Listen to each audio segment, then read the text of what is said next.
आयति नमो वज्रायणं नमलोय सव्यसाहूनं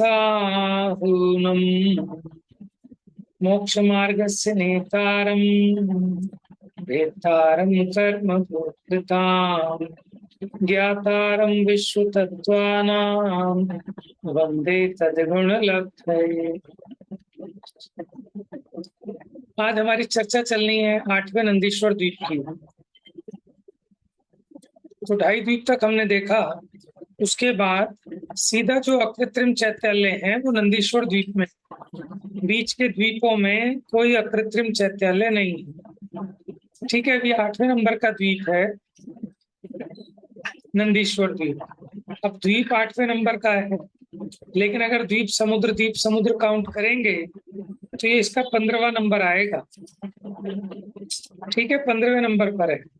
तो अब दोगुना करते जाओ 15 जगह तक, तो क्या चौड़ाई निकलेगी इसकी? 163 कोड़ी जो जन महा लाख 84 एक दिश मेला। 163 करोड़ 84 लाख योजन एक दिश मेला, यानी यहां से, यानी एक तरफ की ये जिसका विस्तार है वलयाकार है ना। देखो बीच में 7 द्वीप निकल गए, 6 सागर निकल गए। अरे तो ये 14वें नंबर का है क्या?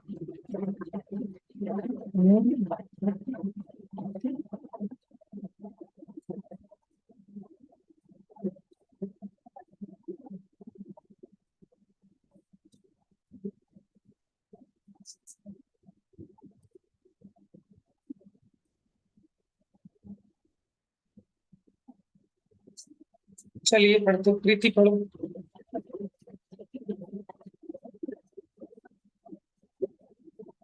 8वां नंदीश्वर द्वीप 1 लाख योजन चौड़े जम्बू द्वीप से लेकर 8वें नंदीश्वर द्वीप पर्यंत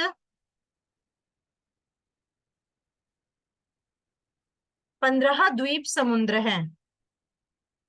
वे क्रमशः दुगने दुगने होने से यहाँ पर्यंत दूरी 16,383 लाख योजन है।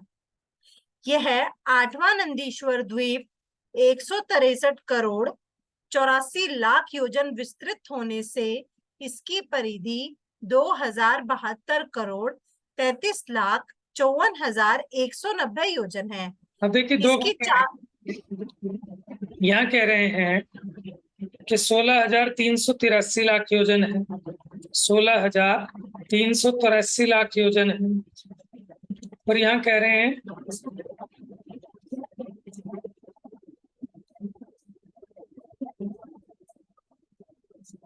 इसकी चारों दिशाओं होने से यहाँ पर्यंत दूरी 16,383 लाख योजन है। माने इसके पीछे वालों की बताएंगे टोटल, दुगना दुगना करते जाओ तो इसके पहले तक की दूरी कितनी आ गई? 16,383 लाख योजन। और ये 8वां नंदीश्वर द्वीप 163 करोड़ 84 लाख योजन विस्तृत है। अंतर समझ में आया दोनों में? 16,383 लाख योजन इसके पहले तक की दूरी, और इसकी दूरी इसके पीछे वाला जो होगा उसकी डबल होगी। और ये कैलकुलेट करके देखना अपने आप फुर्सत में, दुगने दुगने करते करते इसकी परिधि इसकी 3 गुनी हो गई लगभग। अच्छा इधर और देखिए, यहाँ तो लिख रहे हैं कि यहाँ तक 15 द्वीप समुद्र है। 8वां द्वीप है ना, अगर ये 8वां द्वीप है तो इसके पहले 7 समुद्र आ चुके हैं और 7 द्वीप आ चुके हैं, तो 7 और 7 14 हो गए ना, तब तो 15वां ही बैठेगा। लेकिन इस चित्र में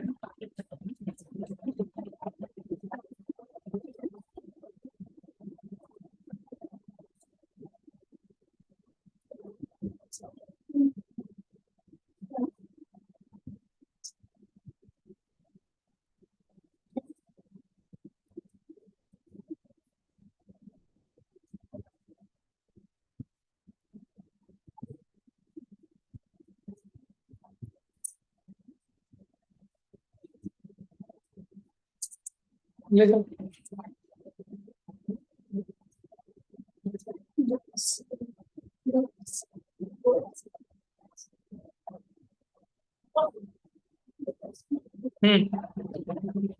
यहाँ देखिए चित्र में क्या लिखा है, 7 द्वीप 6 सागर।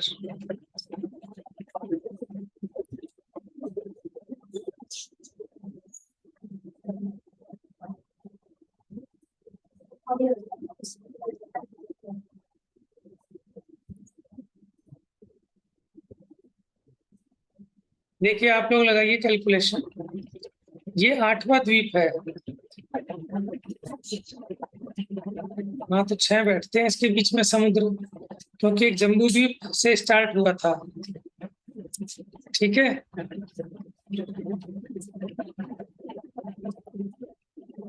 बेटा एक रफ कॉपी देना, पेंसिल पेन दे दो, एक रफ कॉपी दे दो।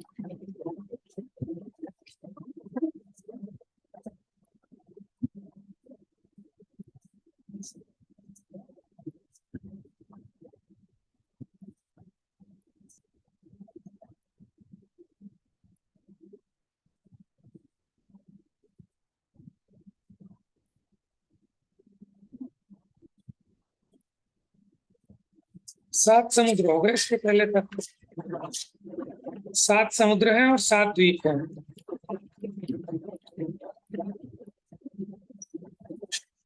ठीक है, ये जो 6 सागर लिखा है ना, यहाँ पे भी 7 सागर होना चाहिए। ठीक है, तो 7 और 7 14 और ये हो गया 15वां। ठीक है, और वैसे इसका द्वीपों में देखें तो इसके पहले 7 द्वीप हो गए हैं, ये 8वां द्वीप है। चलिए अब आगे बढ़िए।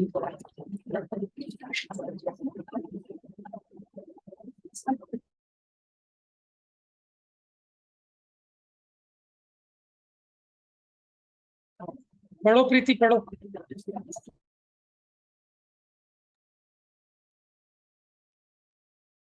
इसकी चारों दिशाओं संबंधी 4 अंजनगिरी, 16 बावड़ी के मध्य 16 दधिमुख और 32 रतिकर, कुल 52 पर्वत डोल के समान गोलाकार हैं।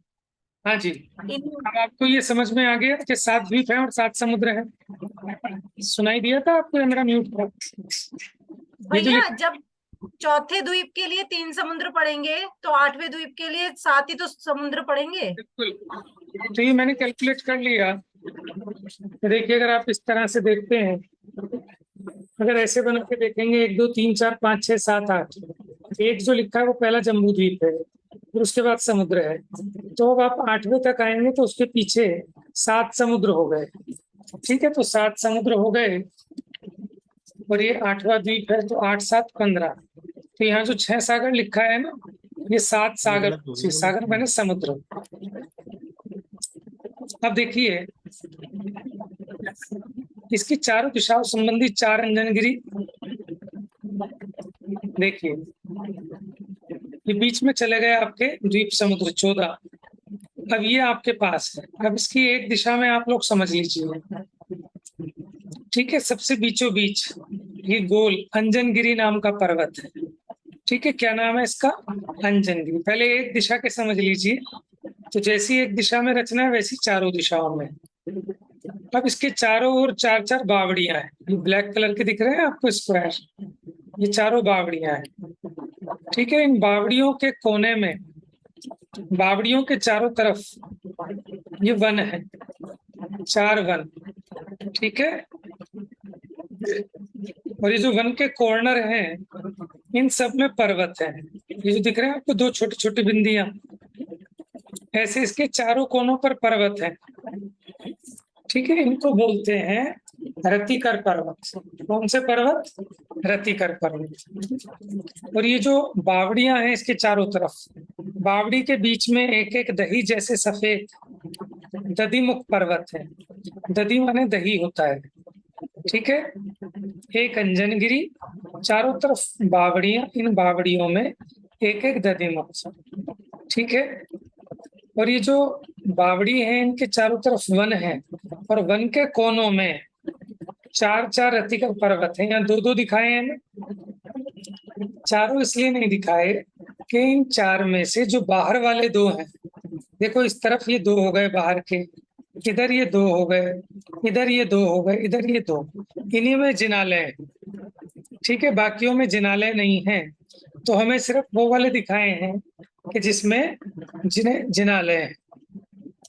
तो इसलिए दो रति करिए, दो ये, दो ये, दो ये, तो 8 हो गए रतिकर।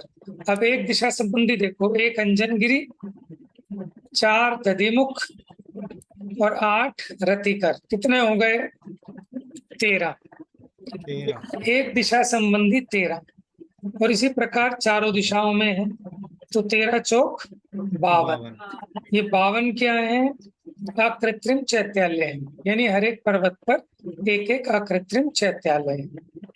ठीक है,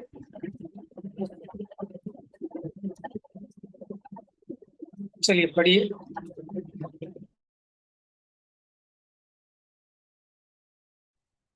इनमें से 4 अंजनगिरी 84,000 योजन ऊंचे, 16 दधिमुख 10,000 योजन ऊंचे, 32 रतिकर 1,000 योजन ऊंचे हैं। ये सभी नीचे पृथ्वी से लेकर ऊपर अंतिम शिखर पर्यंत समान चौड़े हैं। काजल के समान अति काले श्याम वर्णी 4 अंजनगिरी की नीचे जमीन में 1,000 योजन की नींव है। नील मणिमय इन पर एक एक अकृत्रिम जिन मंदिर है। हाँ जी, अब ये देखिए, इनकी ऊंचाइयां बताई। तो जो अंजनगिरी है वो कितना ऊंचा है? अंजनगिरी 84,000 योजन ऊंचा है। 84,000 योजन ऊंचा कोई और पर्वत भी था आपकी नॉलेज में? हाँ भैया, वो आए थे ना, विजयाचल, मंदर और विंध्यमाली। Very good. सुमेरु पर्वत के अलावा बाकी चारों मेरु समान बखाने 84,000 योजन ऊंचे थे। तो ये अंजनगिरी भी उन्हीं के समान 84,000 योजन ऊंचा जानता।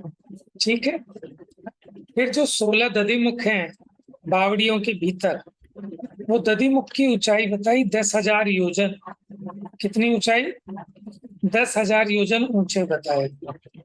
और जो 32 रतिकर हैं, 32 रतिकर माने एक एक दिशा में 8-8 है ना, कोनों में, बावड़ी के कोनों में, तो 32 रतिकर पर्वत 1,000 योजन ऊंचे हैं। ठीक है, अच्छा, जो अंजनगिरी है जिसकी 84,000 योजन ऊंचाई है, उसकी 1,000 योजन की जमीन में नींव है। ठीक है, ये नील मणिमय है, इन पर एक एक अकृत्रिम जिन मंदिर है। आगे पढ़िए।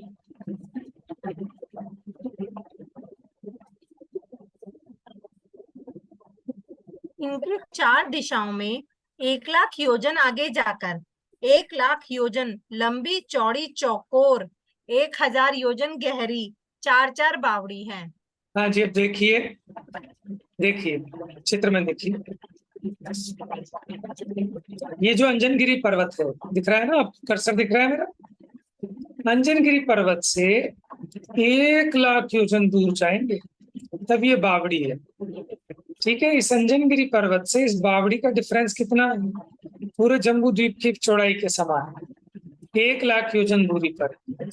और है कितनी? ये 1,00,000 योजन चौड़ी, 1,00,000 योजन लंबी है। ठीक है, और इसमें इसकी गहराई कितनी बताई थी? गहराई 1,000 योजन बताइए ना, 1,000 योजन गहरी। ठीक है, सही है। अब इनमें से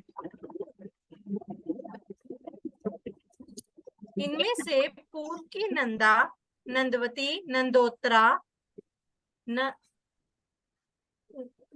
दक्षिण की अर्जा, विरजा, अशोका, वीतशोका, पश्चिम की विजया, वैजयंती, अपराजिता, उत्तर दिशा की रम्या, रमणीया, सुप्रभा, यशोभद्रा, ये 16 बावड़ियां दीवालों से निर्मित जलचर जीवों से रहित स्फटिक मणि के समान महानिर्मल जल से परिपूर्ण हुई हैं। इनके चारों ओर 500 धनुष चौड़ी 2 कोष ऊंची स्वर्णमयी वेदी है। देख लीजिए अभी,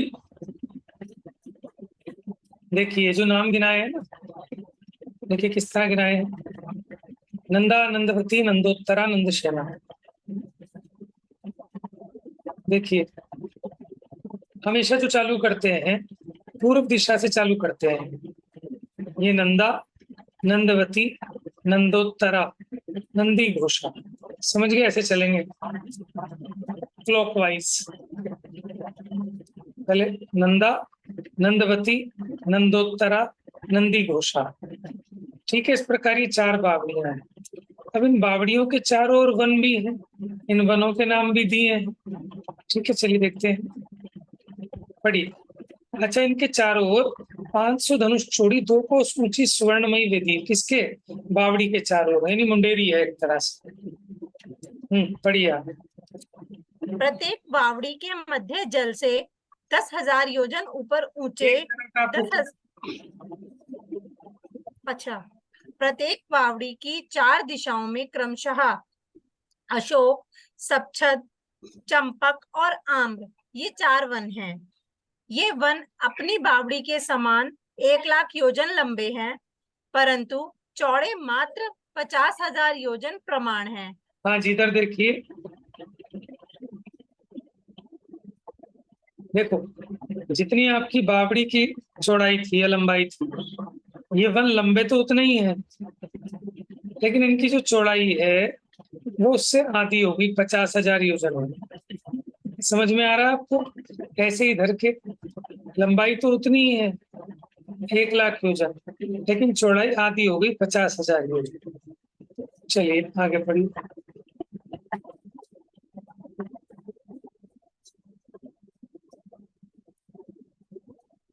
उनके बीच में उनके बीच में 62 योजन ऊंचे, 31 योजन चौड़े, गोलाकार, स्वर्णमयी, अपने वनवत नाम वाले व्यंतर देवों के निवास स्थान हैं। ये 64 वनों के कारण 64 ही हैं। देखिए 64 वन कैसे हो गए? 4 बावड़ी एक दिशा में, और हर एक बावड़ी के चारों तरफ वन है, तो एक दिशा में 16 हो गए, तो 4 दिशाओं में 64 वन हो गए। हर एक वन में व्यंतर के निवास स्थान है। आगे पढ़िए। प्रत्येक बावड़ी के मध्य जल से 10,000 योजन ऊपर ऊंचे, 10,000 योजन नीचे, मूल, मध्य और अंत में समान चौड़ाई, ढोल के समान गोलाकार, स्वर्णमयी, नीचे जल में 1,000 योजन की नींव वाले एक एक दधिमुख पर्वत होने से ये कुल 16 हैं। देखिए ऊपर देखिए, आपने बहुत सारी जगह नंदीश्वर द्वीप की रचना देखी होगी। ठीक है, कई जगह कैसे होते हैं, बीच में से मोटे होते हैं और ऊपर नीचे थोड़े नेड़े होते हैं। ऐसे आपने देखे गोल, बीच में से उसकी मोटाई ज्यादा होती है और ऊपर नीचे थोड़ी कम होती है। इस तरह के बने देखे होंगे, लेकिन इसकी जो सही आकृति है वो कैसी है कि ऊपर से नीचे तक समान गोल है। ढोल सम गोल, ऊपर तले सुंदरम। अब गड़बड़ क्या हुई, एक ढोलक होती है ना, छोटी ढोलक जो घरों में बजाते हैं गीत गाने के लिए, उस ढोलक की शेप देखो आप, और एक जो शादी में ढोल वाले बुलाते हैं उनके ढोल की शेप देखो, डिफरेंट होती है ना। उनके ढोल पूरे इक्वल होते हैं ऊपर से नीचे तक, और हमारे घर में जो ढोलक होती हैं वो मुर्जाकार होती हैं, बीच में से थोड़ी मोटी होती हैं, साइडों से थोड़ी कम होती हैं। ठीक है, लेकिन ये कौन से ढोल के समान है? ऊपर तले, ऊपर से नीचे तक एक समान। समझ रहे हैं आप? तो वो नंदीश्वर द्वीप की जो रचना होती है ना, पर्वतों की जिनके ऊपर जिनालय है। आपने सोनागिर में भी देखा होगा नंदीश्वर मंदिर, आपने हस्तिनापुर में भी देखा होगा नंदीश्वर मंदिर, शिखर जी में भी आपने देखा होगा नंदीश्वर जिनालय, खनिया दाना में भी है नंदीश्वर मंदिर। तो आप ध्यान रखिएगा, पर्वत कैसे हैं, ऊपर से नीचे तक समान चौड़ाई वाले हैं। ऐसा नहीं कि बीच में से ज्यादा चौड़ाई, ऊपर नीचे से कम। ठीक है, ऊपर से नीचे तक ढोल के समान गोलाकार। देखो, मूल, मध्य और अंत में समान चौड़ाई। ठीक है। अभी 10,000 योजन ऊंचे हैं और जमीन में नींव 1,000 योजन की। ये है दधिमुख पर्वत। आगे पढ़िए। ऊपर अंत में स्थिति। ऊपर अंत में स्थिति अर्थात शिखर दही के समान श्वेत वर्णी रूपा चांदीमय होने से इनका दधिमुख नाम सार्थक है। प्रत्येक दधिमुख पर उत्कृष्ट रचना सहित एक एक जिन मंदिर विराजमान होने से ये कुल 16 हैं। 16 दधिमुख पर्वत है, एक दिशा संबंधी 4, तो चारों दिशाओं के हो गए 16। दधि यानी दही जैसे मुख वाले हैं, श्वेत वर्णी है, इसलिए इनका नाम सार्थक है। आगे पढ़िए। प्रत्येक बावड़ी के भीतर की ओर वाले दोनों कोने अंजनगिरी की ओर हैं। बाहरी दोनों कोनों की ओर रतिकर नामक पर्वत होने से ये कुल 32 हैं। ये सभी 1000 योजन ऊंचे, सर्वत्र इतने ही चौड़े, ढोल सम गोलाकार, स्वर्णमयी, नीचे जमीन में 250 योजन की नींव वाले हैं। गेरू के समान लाल वर्णी होने से इनका रतिकर नाम सार्थक है। इनके ऊपर उत्कृष्ट जिन मंदिर विराजमान होने से ये कुल 32 हैं। देखिए, अभी कह रहे हैं अंदर अंजनगिरी वाले 2 कोने हैं, ये इस पे छोड़ दो आप। ये हो गए बाहर वाले दोनों कोने। ठीक है, ऐसे बाहर वाले दोनों कोनों पर रतिकर पर्वत हैं, जिन पर जिनाले, एक एक पर्वत पर एक एक जिनाले। इसी प्रकार इधर देखो, भीतर की तरफ तो हो गए अंजनगिरी वाले कोने, इस पे नहीं, बाहर वाले 2 कोनों पर। कौन सा पर्वत है? रतिकर। रति माने होता है लाल, ये गेरू के रंग के हैं, इसलिए इनका सार्थक नाम है रतिकर। और अंजनगिरी अंजन जैसा काला है। अच्छा देखो, अंजनगिरी तो 84,000 योजन ऊंचा था, लेकिन ये कितना है? ये सिर्फ 1,000 योजन ऊंचे हैं रतिकर, और जमीन में 250 योजन की नींव है। ये 1,000 योजन ऊंचे हैं और 1,000 योजन ही चौड़े हैं।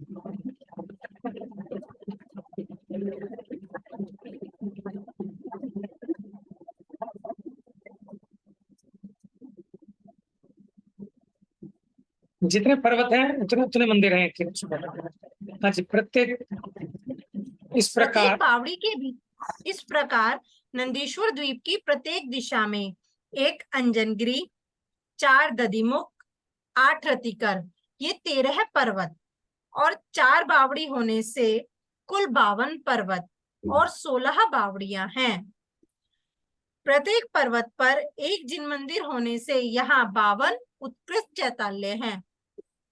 16 बावड़ियों में क्रमशः सौधर्म, ईशानेन्द्र, सोम, यम, वरुण, कुबेर, ये 4 लोकपाल, भवनवासी और व्यंतर देवों के इंद्र क्रीड़ा करते हैं। समझ गए? जो 16 बावड़ियां दिखाई हैं, इनमें देव लोग क्रीड़ा करते हैं। देखिए, अब आप जयमाला पढ़ेंगे नंदीश्वर द्वीप की, तो आपको बिल्कुल क्लियर हो जाएगा। पूजा करते हैं ना नंदीश्वर द्वीप की, तो पूजन की जो जयमाला है, अब आप उसको समझ समझ के पढ़ना, और फिर कुछ समझ में नहीं आए तो पूछ लेना। चलिए आगे पढ़िए। एक बावड़ी से दूसरी बावड़ी के मध्य 65,545 योजन का अभ्यंतर अंतर, 1,40,602 योजन का मध्य में अंतर और 2,23,661 योजन का बाह्य अंत में अंतर है। आपको ये बात समझ में आई? अंदर में, मध्य में, बाहर में।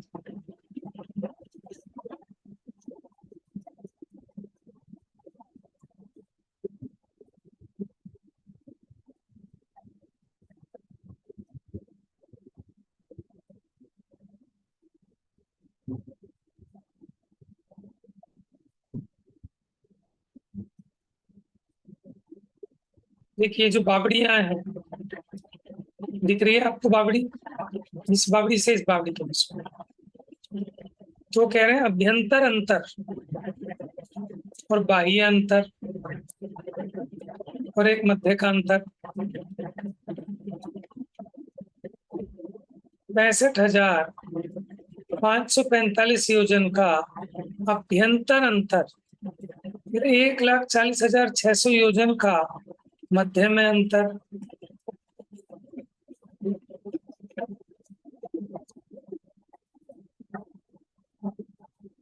2,23,661 योजन का बाह्य अंत में अंतर है।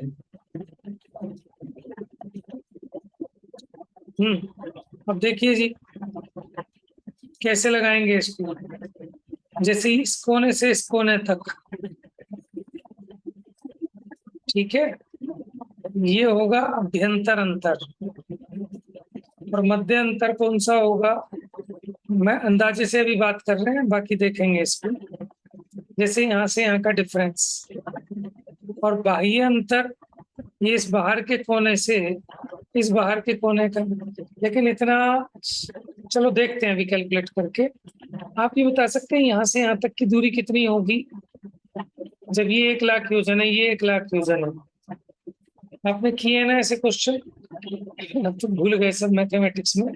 डायगोनल निकालनी है इसकी, a square plus b square, उसका स्क्वायर रूट कर देंगे तो 1 लाख स्क्वायर का, फिर 1 लाख स्क्वायर का। अभी तो नहीं निकलेगा अपने से, ठीक है। तो यानी इससे बड़ा ही आएगा। यहाँ से यहाँ तक का अंतर कितना हो जाएगा,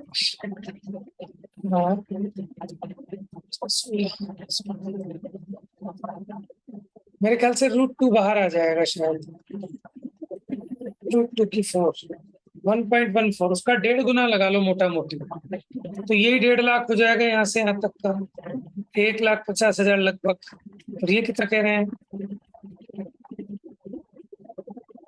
एक बावड़ी से दूसरी बावड़ी के मध्य 65,545 योजन का अभ्यंतर अंतर है। मतलब देखो बावड़ी, अब कौन कौन सी बावड़ी, इस बावड़ी से इस बावड़ी का देखें, या इस शुरू में ये जो बीच वाला पर्वत है, इससे बावड़ी का डिस्टेंस भी काफी दूर बताया था ना। आप ही देखो ना, ये अंजनगिरी से इसका डिफरेंस बताया 1 लाख योजन यहाँ का है। और नहीं इधर नहीं, बहुत ज्यादा था भैया, है ना, 1 लाख ज्यादा बताया था।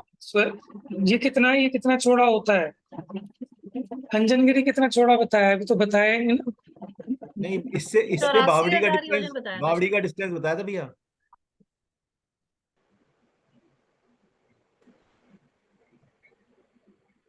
एक लाख ही आया था, 1 लाख योजन नहीं नहीं, क्या बावड़ी का डिफरेंस अंजनगिरी पर्वत से। कहाँ आया अंजनगिरी पर्वत, ये तो 84,000 योजन ऊंचा आया।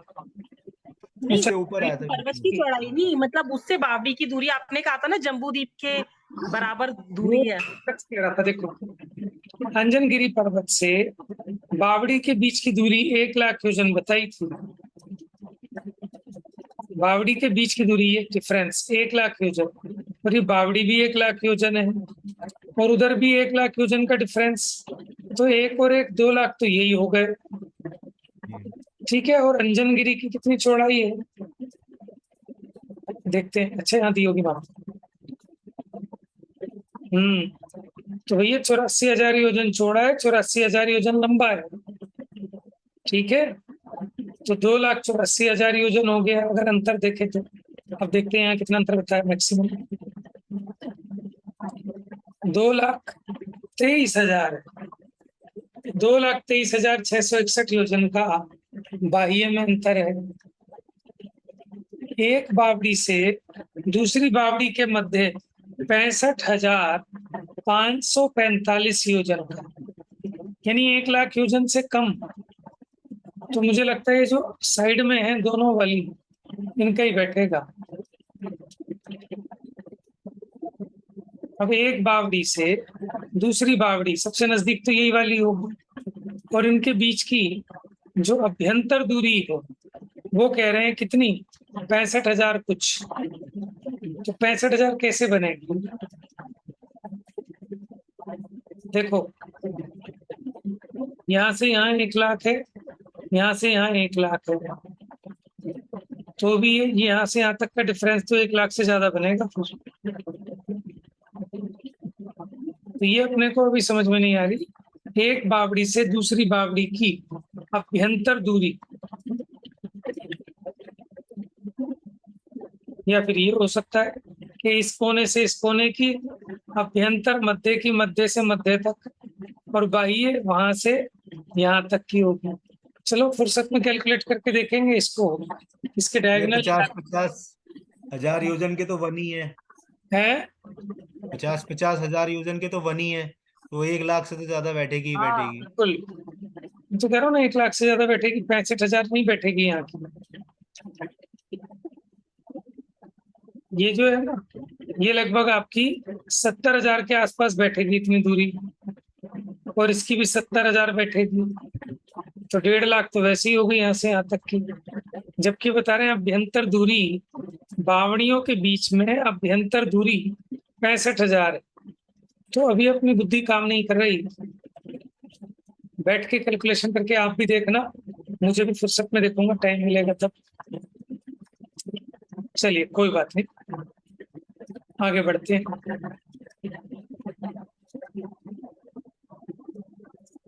प्रश्न समझ में आ रहा है आपको? एक बावड़ी से दूसरी बावड़ी के मध्य 65,545 योजन का अभ्यंतर अंतर 1,40,602 योजन का, मध्य में अंतर 2,23,661 योजन का, बाह्य में अंतर है। चलिए आगे पढ़िए फिर।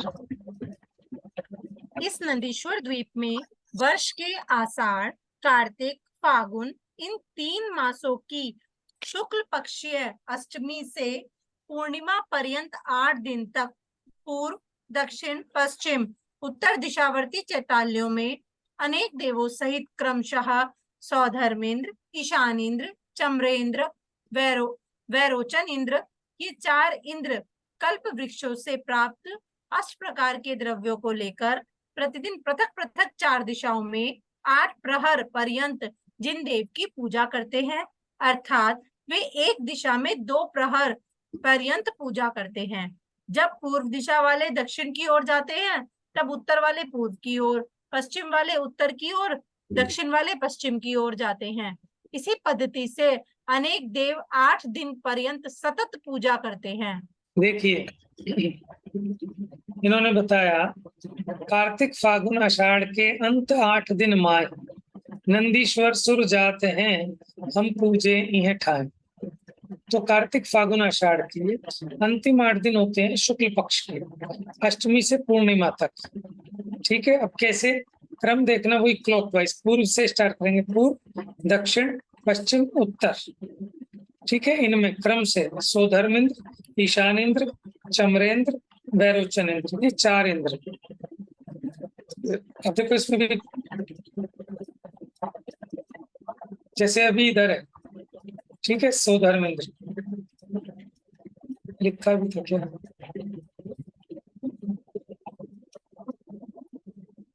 ये देखिएगा, ये हो गया सौधर्म इधर, ठीक है, फिर यहाँ ईशान, फिर यहाँ चम्रेंद्र, और यहाँ वैरोचनेंद्र। ठीक है, एक एक दिशा में 2-2 पैर 6-6 घंटे पूजा करेंगे। ठीक है, जब 6 घंटे पूरे हो जाएंगे तो इधर वाले देव इस पे शिफ्ट हो जाएंगे, ये वाले देव इधर, ये वाले देव इधर, ये वाले देव इधर। तो ऐसे 8 दिन तक लगातार करते हैं। ठीक है,